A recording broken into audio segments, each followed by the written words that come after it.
तर एमआयएमचे सोलापूर मुंबई शहराध्यक्ष फारुख शाब्दींनी राजीनामा दिलाय। त्यांच्या राजीनाम्यामुळे भर सभेत शाब्दी समर्थक आक्रमक झाले। संतप्त कार्यकर्त्यांना राष्ट्रीय अध्यक्ष ओवैसी यांनी शांत केलं। निवडणुकांनंतर फारुख शाब्दींच्या वडिलांची भेट घेणार आहे। ओवैसींनी संतप्त कार्यकर्त्यांना हे आश्वासन दिलंय।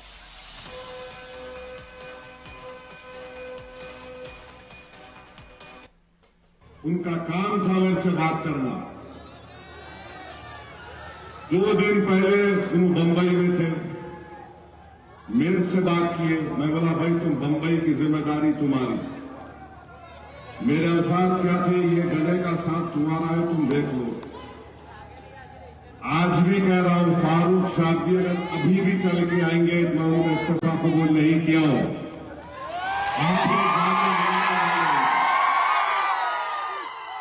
और अगर वो नहीं सुनना चाह रहे तो इलेक्शन के बाद मैं उनके वालिद से जाके मिलने वाला हूं। तर ओवैसी यांनी संतप्त कार्यकर्त्यांना आश्वासन दिलंय।